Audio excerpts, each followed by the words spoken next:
Hey, I am Riya Kumari of your favorite channel, The Incredible Science.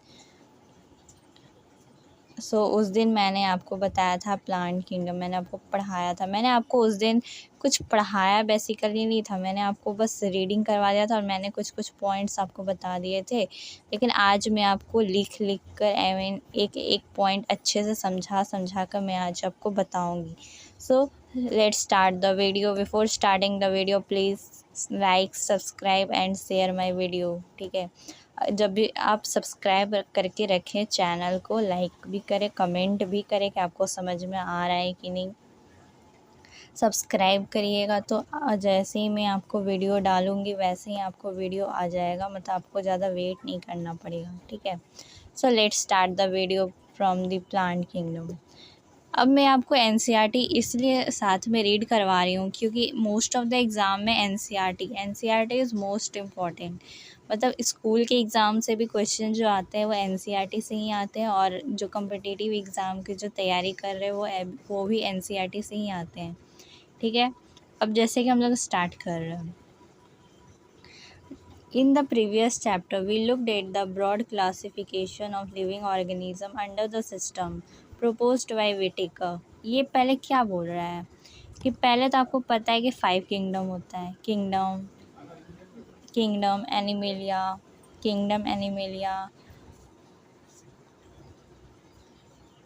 5 kingdom होते हैं जो जिसमें classification हुआ है। एनिमेलिया, फंगी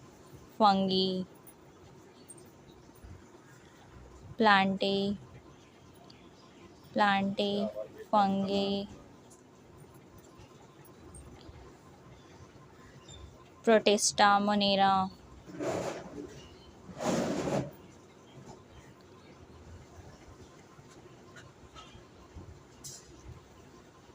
ठीक है, लेट्स स्टार्ट द। अब ये 5 किंगडम का क्लासिफिकेशन कौन किया है? किंगडम एनिमेलिया प्लांटे का तो आपको पता है कि एरिस्टोटल किए हैं। फंगी का उतना भी हम लोग को पढ़ना नहीं है। प्रोटिस्टा का अर्नस्ट हैकल किए हैं।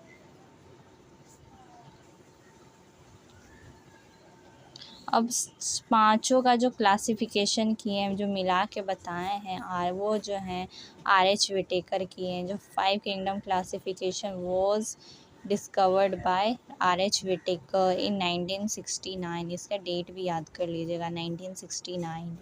ही suggested that the 5 kingdom classification Monera, Protista, Fungi, Animalia and Plantae. In this chapter, we will deal in detail with further classification within kingdom Plantae, also known as the plant kingdom। अब देखिए, अब यहाँ पे 5 kingdom जो classify किया गया है उसमें से अभी हम लोग एक किंगडम के बारे में पूरे अच्छे से पढ़ेंगे कि उस किंगडम में क्या है, क्या किससे लिए है, मतलब उसके अंदर कौन कौन से ऑर्गेनिजम्स आते हैं, ये सब के बारे में आज हम लोग अच्छे से ये कहते हैं अच्छे से चर्चा करेंगे। इस पर डिस्क्राइब करेंगे इसको अच्छे से कि इस प्लांट किंगडम में और क्या क्या आते हैं। ठीक है, अब हम लोग क्या देखेंगे? We must trace here that our surrounding of the plant kingdom have changed over time. हम लोग आसपास देखते हैं कि जितने भी प्लांट्स हैं, जितने भी पेड़ पौधे हैं, वो टाइम टू टाइम वो चेंज होते रहते हैं, मतलब वो मॉडिफाई होते रहते हैं, खुद को मॉडिफाई करते रहते। इवोल्यूशन जैसे कि यहाँ अपने आसपास जो देखिएगा वो डिफरेंट टाइप्स ऑफ प्लांट्स मिलेंगे, मतलब खुद को modify time to time as जैसे ही टाइम बीतते जाता है वो खुद को मॉडिफाई करने लगते हैं। अब जैसे कि fungi and members of the monera and protista having cell wall and now been excluded from the. देखिए, हाँ, लेकिन पहले क्या हुआ ना कि एनिमेलिया प्लांटी में तो हो गया on the basis of the movement, ये मूवमेंट शो नहीं करता, ये मूवमेंट शो करता है on the basis of RBC, इनाइमा और फंगी, प्रोटिस्टा। फिर भी प्लांटी किंगडम में कुछ ऐसा देखा गया कि ऐसे भी कुछ प्लांट्स है जो प्लांट्स के जो कैरेक्टरिस्टिक्स है उसको फॉलो ही नहीं कर रहे हैं, मतलब अलग तरह के हैं, तो उसको एक अलग किंगडम में रख दिया गया फंगी में। और फिर भी इसमें देखा गया कि कुछ ऐसे भी हैं जो कि मूवमेंट शो कर रहे हैं। मूवमेंट जो शो करते हैं, जो फ्लैजलर होते हैं या फिर जिसके पास सिलिएट्स होती है, मतलब मतलब मूवमेंट मतलब थ्रू द सीलिया भी कर सकते हैं, फ्लैजलेटेड थ्रू द सीडोपोडिया जैसे कि अमीबा हो गया, वो सब आ जाता है प्रोटिस्टा किंगडम में। अब ऐसा इसमें पाया गया कि इसमें कुछ जो ऑर्गेनिजम्स है वो प्रोकैरियोट भी पाए गए और यूकैरियोट भी पाए गए। प्रोकैरियोट वाला जितने भी ऑर्गेनिजम्स है सबको एक किंगडम में रखा गया, फिर उसको मोनेरा बोलते हैं। और जितने भी यूनिसेलुलर यूकैरियोट्स थे उसको प्रोटिस्टा में रखा गया। मतलब प्रोकैरियोट्स और यूकैरियोट्स को ये डिफ्रेंशिएट किया गया, आई मीन सेग्रीगेट किया गया, एक दूसरे से सेपरेट किया गया। अब हम लोग आगे देखेंगे। देखिए अब जितना भी फंगी, मोनेरा, प्रोटिस्टा, जितने भी प्लांट, जितने भी किंगडम हैं वो सबके पास सेल वॉल है, अपना खुद का सेल वॉल है। और प्लांटिंग में अब आपको पता है कि सेल वॉल नहीं होता, ठीक है। प्लांट में भी तो सेल वॉल होता है, एनिमल में प्लाज्मा मेम्ब्रेन होता है, ठीक है।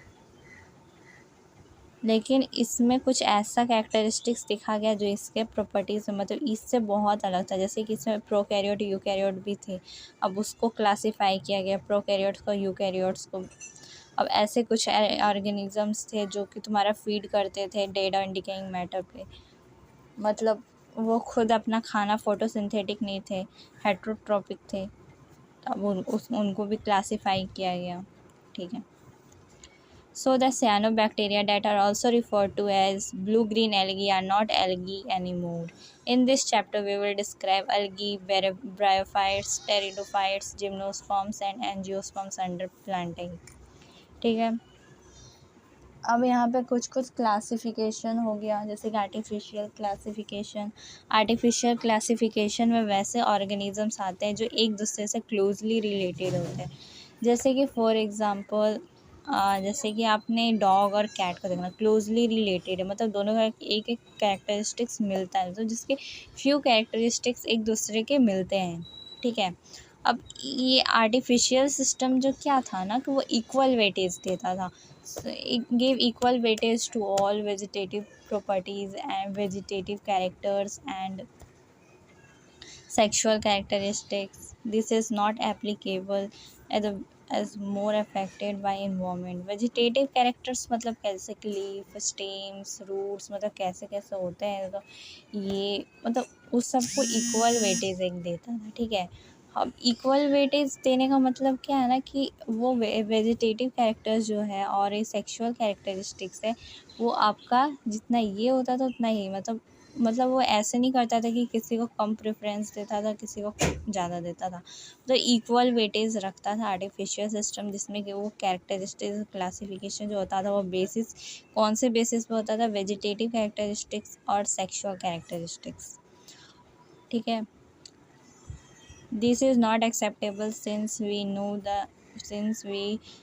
that often the vegetative characters are more easily affected by the environment. Natural classification system किस चीज़ पे नेचुरली, मतलब आप एक चीज़ से समझ सकते हैं कि नेचुरल क्लासिफिकेशन सिस्टम जो नेचर पे डिपेंड करता है, जैसे कि कैसा इन्वामेंट है, कोई भी प्रोसेस होता है तो वो उसका सबसे पहला जो फैक्टर होता है वो नेचर पे डिपेंड करता है। जैसे कि टेम्परेचर हो गया, मॉइस्चर हो गया, जैसे कि डिकम्पोजिशन प्रोसेस में भी हम लोग देखते हैं कि अगर वार्म इन्वामेंट है, अगर मॉइस्चर इन्वामेंट है तो वो डिकम्पोजिशन रेट को फेवर करता है। अगर लो टेम्परेचर है, वो मॉइस्चर भी नहीं है तो वो इनहिबिट करता है, ठीक है। तो वैसे ही ये सब कोई भी जो क्लासिफिकेशन होता है, कोई भी ऑर्गेनिज्म होता है, उसके जो हैबिट्स होते हैं वो डिपेंड करते हैं कि वो नेचर कैसा है, मतलब टेम्परेचर हाई है कि लो है, आसपास का कैसा इन्वामेंट है, वाटर है कि नहीं, ऑक्सीजन का कंटेंट कितना है, वो सब पे भी डिपेंड करता है। तो वही इसमें बोला गया है कि ऐसा क्लासिफिकेशन सिस्टम जो डेवलप किया गया वो जिस पे बेस्ड है, मतलब वो इन्वामेंट पे बेस्ड है, based on the organism, even consider not only the external structure but also the internal structure पे भी तो वो डिपेंड करता है ना कि उसका एनाटॉमी कैसा है, एम्ब्रायोलॉजी कैसा है, फाइटोकेमिस्ट्री कैसा है, ठीक है, स्ट्रक्चर कैसा है। अब जाहिर से बात है कि उसका जो क्लासिफिकेशन हुआ है वो फ्लावरिंग प्लांट्स का जो क्लासिफिकेशन हुआ है वो कौन किया है? George Bentham and Dalton Hooker. अब जाहिर सी बात है, देखो मैं फिर से समझा देती हूँ। नेचुरल क्लासिफिकेशन सिस्टम जो होता है वो आपका इन्वायरमेंट पे डिपेंड करता है, जैसे कि टेम्परेचर हाई है कि लो है, अब कैसा है, वार्म है, मॉइस्चर है कि मॉइस्ट टेम्परेचर है, कैसा है, ऑक्सीजन का कंटेंट कितना। लेकिन हाँ, जो प्लांट्स है उसके इंटरनल स्ट्रक्चर पे भी डिपेंड करता है, जैसे कि एम्ब्रायोलॉजी, फाइटोकेमिस्ट्री, और जितना भी उसका एनाटॉमी हो गया, स्ट्रक्चर हो गया, अल्ट्रा अल्ट्रा स्ट्रक्चर हो गया, जैसे कि नॉट अब देखिए हम लोग, जैसे कि हम लोग सिर्फ जो होते हैं ना कि हम लोग एक प्लांट्स में क्या देखते हैं, वो उसके लीव्स कैसे हैं, पिनेटली कंपाउंड है कि पाल्मेटली कंपाउंड है, उसके ब्रांच कैसे हैं, और ये मतलब कोई भी अगर प्लांट्स का अगर एक्सटर्नल पार्ट पे हम लोग ज़्यादा ध्यान देते हैं, वो कैसा है, उसके लीव्स के रंग कैसे हैं, उसके लीव्स के कलर कैसे हैं, और वो उसकी जो ब्रांच है उसकी कलर कैसी है, उसके जो रूट्स हैं, मतलब हम लोग जो जितना है उसका एक्सटर्नल स्ट्रक्चर रहता है। लेकिन यहाँ पे एक्सटर्नल स्ट्रक्चर भी वेरी नहीं, सिर्फ हम लोग एक्सटर्नल स्ट्रक्चर नहीं देखते हैं, सिर्फ हम लोग उसका इंटरनल स्ट्रक्चर भी देखते हैं। इंटरनल स्ट्रक्चर में जैसे क्या आ जाता है आपका एनाटमी। एनाटमी तो ऑफकोर्स वो बाहरी स्ट्रक्चर, एनाटॉमी तो उसके अंदर इंटरनल स्ट्रक्चर को बोलते हैं। एम्ब्रायोलॉजी वो उसके अंदर का जो प्रोसेस चल रहा है, उसके अंदर जितने भी जो एसिमिलेशन ऑफ फूड और ये वाटर हो रहा है वो सब पे भी तो डिपेंड करता है ना एम्ब्रायोलॉजी। वो और उसके अंदर के जैसे लीव्स ओरिजिनेट हो रहे हैं, जैसे कि फ्रूट्स कैसे ये ओरिजिनेट हो रहे हैं, कौन से प्रोसेस हो, वो सब को जो कंट्रोल करता है उसे एम्ब्रायोलॉजी, फाइटोकेमिस्ट्री इसी को बोलते हैं। अब वो जो क्लासिफिकेशन जो किए हैं वो साइंटिस्ट का नाम है, आपको याद रखना पड़ेगा, George Bentham and Dalton Hooker. यहाँ पे मैं लिख देती हूँ, George Bentham and Dalton Hooker.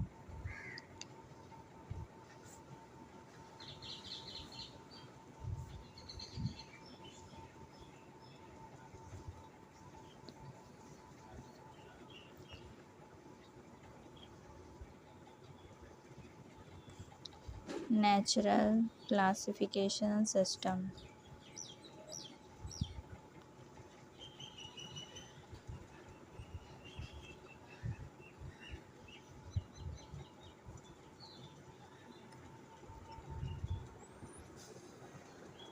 अब आ जाते हैं हम लोग फाइलोजेनेटिक पे।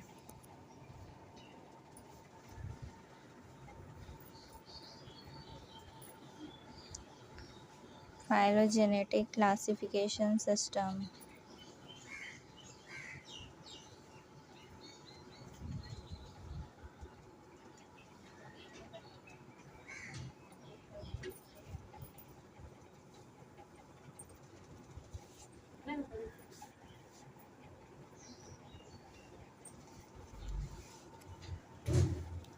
फाइलोजेनेटिक, जेनेटिक मतलब क्या होता है, यहीं से पता चल रहा है कि आपका जो जेनेटिक से रिलेटेड होगा, मतलब इवोल्यूशनरी रिलेशनशिप। जेनेटिक मतलब क्या होता है, इवोल्यूशन, मतलब आपके जितने भी प्लांट्स है वो दिन पर दिन खुद को मॉडिफाई कर रहे हैं, खुद को प्रोटेक्ट करने के लिए, डिफेंस के लिए, किसी के पास थॉर्न्स आ गया, स्पाइंस आ गया, खुद को मॉडिफाई करना, जैसे कि कुछ में अपने में एक नया एक कुछ कैरेक्टरिस्टिक्स को इंट्रोड्यूस करना, जो कि आज इवोल्यूशन। जैसे कि इवोल्यूशन कैसे हुआ, जैसे हम लोग ह्यूमंस का ही लेते हैं। पहले जो ह्यूमंस थे वो एप की तरह दिखते थे, धीरे धीरे उनका ब्रेन का साइज़ मॉडिफाई हुआ, धीरे धीरे वो एप से ह्यूमन बींग में बने, फिर जैसे कि फिर मंकी आए, फिर मंकी से ह्यूमन बींग में बने। ये क्या हुआ, ये आपका मॉडिफिकेशन हुआ, ठीक है। एक खुद में एक न्यू कैरेक्टरिस्टिक्स को इंट्रोड्यूस करना, वो उसको इवोल्यूशन बोलते हैं। इवोल्यूशनरी रिलेशनशिप्स पे भी ये डिपेंड करता है। इवोल्यूशनरी रिलेशनशिप्स पे भी ये डिपेंड करता है, ठीक है। बेसिकली ये तुम्हारा जो होता है बेस्ड होता है इवोल्यूशनरी रिलेशनशिप्स पे, ठीक है। जस अब इसका एक लास्ट, आपको इसमें ज़्यादा तो नहीं पढ़ना, लेकिन मैं आपको जितना बता रही हूँ आपको उतना पढ़ लेना है। Numerical taxonomy. न्यूमेरिकल टैक्सोनॉमी से एक चीज़ पता चल जा रहा है कि यहाँ पे नंबर्स का बात किया हुआ है। नंबर्स और कोड्स एक ऑर्गेनिज्म को असाइन किया जाता है, मतलब जितने उसमें असाइन टू ऑल कैरेक्टरिस्टिक्स, एक प्लांट्स में जितने भी कैरेक्टरिस्टिक्स पाए जाते हैं, जैसे कि वो ग्रोथ हो गया, रिप्रोडक्शन हो गया, फोटोसिंथेसिस हो गया, मतलब कुछ भी हो गया, लेकिन उसको हम लोग एक नंबर्स और कोड्स से प्रोवाइड करते हैं। ठीक है, यहाँ पे लिखेंगे हम लोग numbers and codes assign to all characteristics, assigned to all characteristics, assigned to all the characteristics, assigned to all the characteristics, characteristics। ठीक है, characters and the data are then processed in this way, character is given equal importance at the same time। लेकिन ऐसा नहीं है कि हम लोग एक टाइम में एक ही कैरेक्टर्स को दे सकते हैं। ठीक है, हम लोग एक टाइम में ना एक से ज़्यादा कैरेक्टर्स को भी हम असाइन कर सकते हैं। एट दी देखिए यहाँ पे लिखा हुआ है, ये वाला कभी कभी ना असर्शन और रीज़न में आ जाता है, sorry.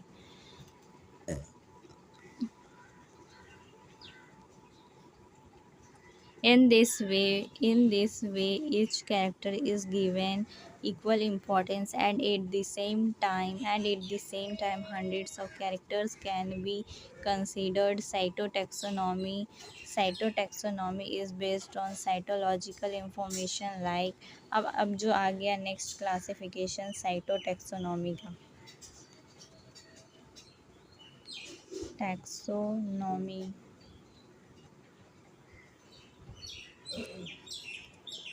is based on cytological. Cytotaxonomy जो है वो साइटोलॉजिकल इंफॉर्मेशन, साइटोलॉजिकल मतलब क्या होता है, क्रोमोसोम नंबर, एक chromosome number, structure behaviour, number structure behaviour, structure behaviour, structure behaviour, structure behaviour etcetera. अब कैमोटैक्सोनॉमी जो होता है, कैमोटैक्सोनॉमी जो होता है, कैमोटैक्सोनॉमी जो होता है वो केमिकल कंस्टिट्यूएंट्स है, chemical constituents of the plants, chemical constituents of the plants, chemical constituents of the plants, chemical constituents of the plant to resolve confusion and are also used by taxonomists these days। ठीक है, पहले मैं आपको अच्छे से समझा देती हूँ न्यूमेरिकल टैक्सोनॉमी या फाइलोजेनेटिक। फाइलोजेनेटिक तो आपको समझ में आ गया होगा, इसमें हम लोग जेनेटिकली हम लोग यूज़ करते हैं। यहाँ पे देखिए जेनेटिक वर्ड है, जेनेटिक वर्ड मतलब क्या होता है, इवोल्यूशनरी रिलेशनशिप, मतलब this classification is based on evolutionary relationship. Numerical taxonomy का क्या होता है, number and codes assign to all the characteristics. Cytotaxonomy का होता है chromosome number, structure, behaviour etcetera. ठीक है, विच कंस्टिट्यूट। अब कैमोटैक्सोनॉमी, कैमो से पता ही चल रहा है कि तुम्हारा ये केमिकल पे बेस्ड है। ठीक है, केमिकल पे बेस्ड है, chemical constituent of the plant. ठीक है, अब हम इसका क्या करेंगे, अब इसका देखिए एक तो डीएनए सीक्वेंस पे ये जाता है, AGCT सीक्वेंस,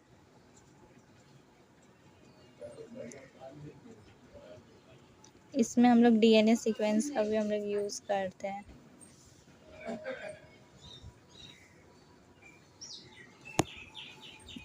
अब हम लोग नेक्स्ट आगे देखेंगे एल्गी। एल्गी से पहले आप क्या समझते हैं, मतलब एल्गी को हम लोग थैलोफाइटा भी बोलते हैं।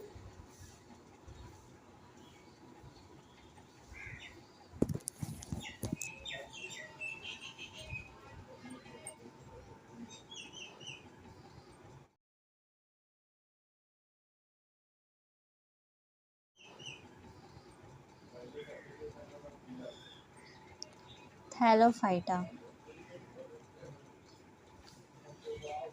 एल्गी में पहली बात, एल्गी है ये प्लांट्स हैं, तो इसमें तो क्लोरोफिल होगा ही होगा।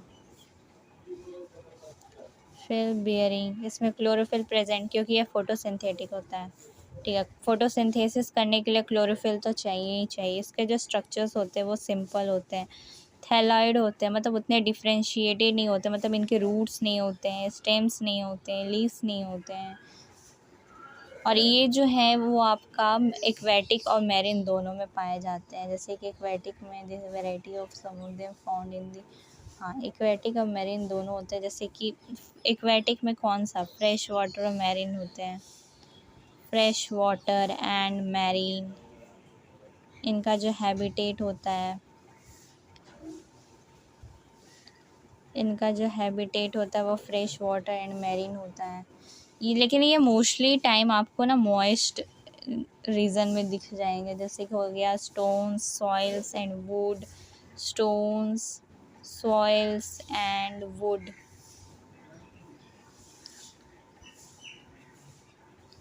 Stone, soils and would. और इनकी जो साइज़ होती है, इनकी जो पत्तों की जो साइज़ होती है वो वेरिएबल होती है, मतलब कॉलोनियल भी होती है, फिलामेंटस भी होती है। ये जो इनका ये जो है अपना जो रिप्रोडक्शन करते हैं वो थ्रू वेजिटेटिव मीन्स भी करते हैं,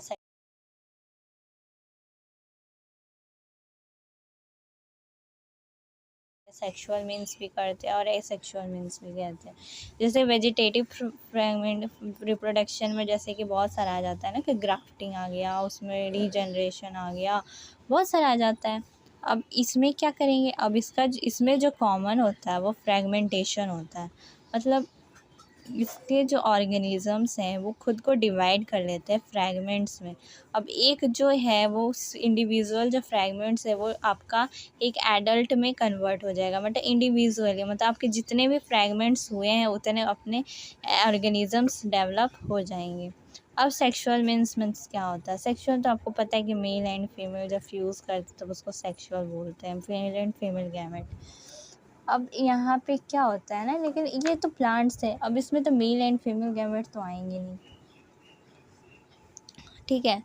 अब इसमें तो देखिए सेक्सुअल रिप्रोडक्शन तो होता है, जैसे कि इसमें इसमें ऐसा आपको लगता होगा कि इसमें कहाँ से होगा, इसमें तो मेल और फीमेल गैमेट तो होता ही नहीं है, तो इसमें होगा कैसे। लेकिन आपको हम बता दें कि इसमें होता है, सेक्सुअल रिप्रोडक्शन यहाँ पे होता है, मेल एंड फीमेल गैमेट जो है वो फ्यूज़ करते हैं। जैसे कि इसमें से जो कुछ जो गैमेट होते हैं वो फ्लैजिलेटेड होते हैं, मतलब क्या होते हैं ना कि देखो यहाँ पे अगर देखो, अब देखिए इसमें तो तीनों पाया जाता है, आइसोगैमस एंड oogamous। अब मैं आपको बताऊंगी आइसोगैमस क्या होता है, ये सेक्सुअल मीन्स है, ठीक है। अब आइसोगैमस क्या होता है ना कि fusion of two male gamete which are similar in size. देखिए अगर किसी केस में अगर देखा गया है कि मेल गैमेट का जो साइज़ है वो फीमेल गैमेट के साइज़ के इक्वल है, ठीक। अब फीमेल गैमेट के साइज़ के इक्वल है तब दोनों को तो फ्यूज़ करना ही है, ठीक है, एक दोनों को फ्यूज़ करके एक प्रोडक्ट बनाना ही है। Fusion of male and female gamete,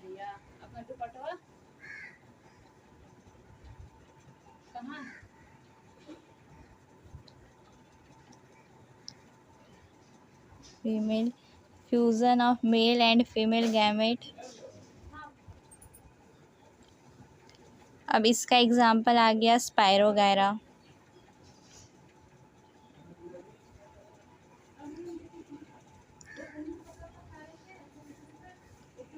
an isogamous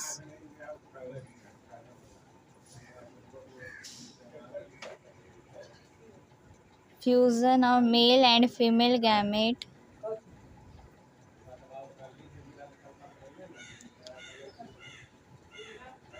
which are dissimilar in size.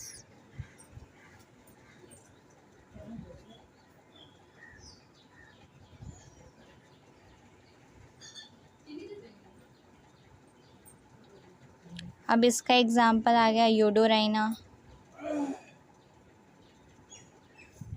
अब इसका जो है oogamous, oogamous में क्या होता है ना कि इसमें जो मोटाइल गैमेट जो होते हैं वो फ्यूज़ करते हैं नॉन मोटाइल से। It is basically the fusion of motile gamete with the non motile gamete, motile gamete with the non motile gamete.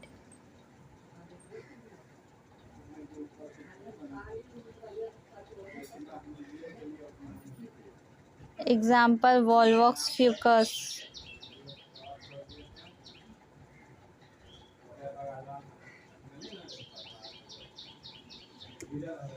ठीक है, अब देखिए, अब ए सेक्सुअल रिप्रोडक्शन इसमें कैसे होता है। ए सेक्सुअल रिप्रोडक्शन इसमें होता है कि ए सेक्सुअल रिप्रोडक्शन इसमें जैसे कि होता है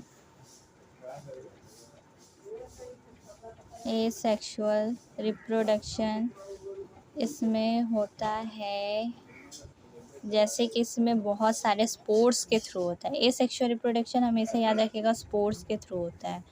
उसमें जो जितने भी स्पोर्ट्स मैं आपको अभी बताऊँ, chlamydospores, aplanospores, basidiospores, ascospores, zoospores, oospores, बहुत सारे स्पोर्ट्स होते हैं। इसका जो फ्लैजिलेटेड, लेकिन इसमें से जितने भी मैंने आपको स्पोर्ट्स के नाम अभी लिए हैं, अभी मैं बता नहीं रही हूँ, अभी मैं आपका नाम ले रही हूँ कितने इतने होते हैं। इसमें से मैंने जितने का भी नाम लिया है वो नॉन फ्लैजिलेटेड है, मतलब वो मूवमेंट नहीं कर सकते। ये फ्लैजिलेटेड है, मतलब ये मोटाइल है। मोटाइल स्पोर्ट्स क्या होता है, जू स्पोर्ट्स। जू आपको नाम सुन के ही लग रहा है कि जू तो एनिमल के लिए हम लोग वर्ड यूज़ करते हैं जू। तो जू में जो होता है वो तो एनिमल्स तो मोटाइल होते हैं। मोटाइल स्पोर्ट्स जो होते हैं उसको जू स्पोर्ट्स बोलते हैं, जू स्पोर्ट्स जो होते हैं वो लेकिन हाँ, इस सब में जो होते हैं अलगी में बहुत मोस्ट कॉमन यही पाए जाते हैं, कॉमन बीइंग। ठीक है, अब मैं इधर साइड देखिए, इधर साइड एक फ़ोटो भी मैंने आपको साइड में लगा दिया है, आप देख सकते हैं। ठीक है, सो आज के लिए बस इतना ही है। अभी एल्गी ख़त्म नहीं हुआ, एल्गी भी बहुत चलेगा, अभी आगे भी चलेगा, लेकिन आज के लिए मैं आपको इतना ही पढ़ा रही हूँ, आप इतना कोई रिवाइज़ कीजिए। और thanks for watching my video. हम लोग मिलेंगे नेक्स्ट वीडियो में। मैं आपको अगले वीडियो में मैं आपको बताऊँगी कि एग्ज़ाम में लिखा कैसे जाता है, मतलब आपको जो क्वेश्चंस जो आपको सामने दिख रहे हैं वो उसको टैकल कैसे करना है, मतलब ऐसा कुछ लिखना है कुछ जो अट्रैक्टिव एग्ज़ामिनर को लगे कि जाके आपको बोर्ड में या फिर अभी इसको आपके स्कूल में एग्ज़ाम में आपको नंबर दे सके, मतलब आपको मेन पॉइंट्स लिखने हैं। ठीक है, मैं आपको बताऊंगी कुछ ट्रिक्स। तो let's meet in another video. Thanks for watching my video and please like and subscribe. यार तुम लोग लाइक ही नहीं करते हो, सिर्फ देख के चले जाते हो। प्लीज़ लाइक कर दो यार, एक लाइक में क्या ही हो जाता है। ठीक है, बाय।